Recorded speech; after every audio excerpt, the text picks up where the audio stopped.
Hello friends, মাই veg ফুডে আপনাদের সবাইকে স্বাগত। আজকে ফুলকপির একটি দারুণ রেসিপি আপনাদের সাথে শেয়ার করব। ফুলকপির তরকারি।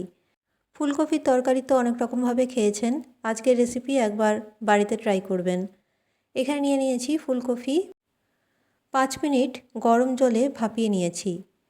এবার জলটা ঝরিয়ে নিয়ে একটা পাত্রের মধ্যে রেখে দিয়েছিলাম। কড়াইতে তেল গরম করে ফুলকপির টুকরোগুলো একটু ভেজে নিতে হবে। সামান্য লবণ আর হলুদ দিয়ে ফুলকপির টুকরোগুলো ভেজে নিচ্ছি। প্রায় 1 থেকে 2 মিনিট মিডিয়াম ফ্লেমে ফুলকপির টুকরোগুলো ভেজে নিতে হবে। ফুলকপির তরকারি তৈরি করার সময় অবশ্যই ফুলকপি আগে থেকে ভাপিয়ে রাখতে হবে। এখানে বলে রাখি, আমার চ্যানেলে সব রেসিপি সম্পূর্ণ নিরামিষ, পেঁয়াজ রসুন ছাড়া তৈরি করা হয়। রেসিপিগুলো ভালো লাগলে অবশ্যই চ্যানেলটি সাবস্ক্রাইব করে রাখুন। এখানে সম্পূর্ণ নিরামিষ রান্নার রেসিপি দেখানো হয়। যারা নিরামিষ খেতে পছন্দ করেন, রেসিপিগুলো একবার তৈরি করে দেখবেন। আর যদি পছন্দ হয়, সাবস্ক্রাইব করে পাশে থাকা বেল আইকনটি প্রেস করে অল নোটিফিকেশন অন করে রাখবেন। তাহলে যখনই কোনো আমি রেসিপি আপলোড করব, আপনারা সেটা সবার প্রথম পেয়ে যাবেন। খুব ভালো মতো একটু ভেজে নিচ্ছি, তবে বেশ কড়া ভাজা করব না, হালকা ভাজা করে এটা একটা অন্য পাত্রে ঢেলে রাখছি। ফুলকপির তরকারি সাধারণত আলু আর ফুলকপি দিয়ে তৈরি হয়। আজকের রেসিপি সম্পূর্ণ আলু ছাড়া তৈরি করেছি। আশা করি আজকের রেসিপি আপনাদের পছন্দ হবে, ভালো লাগবে। ফুলকপি ভাজা হয়ে গেলে অন্য একটা পাত্রে তুলে নিয়েছি। এবার কড়াইয়ের মধ্যে কিছুটা তেল দিয়ে এর মধ্যে ফোড়নে দিলাম শুধুমাত্র গোটা জিরে। 1/2 চামচ গোটা জিরে দিয়ে দিয়েছি।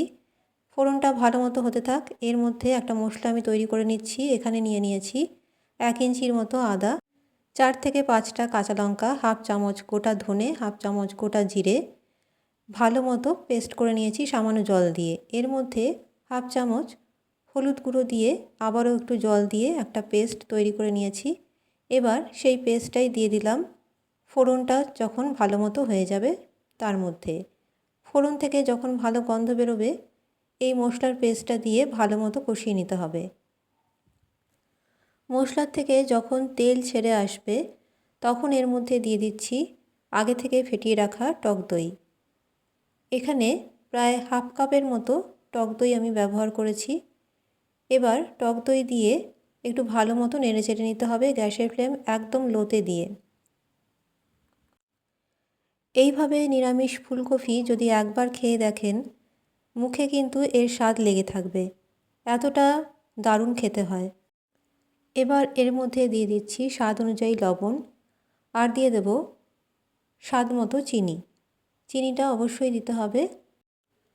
সামান্য নেড়েচেড়ে মশলার এই গ্রেভি 2 মিনিটের জন্য ফুটিয়ে নেব। এই সময় কিন্তু কোনো রকম ঢাকা আমি এর মধ্যে দিচ্ছি না।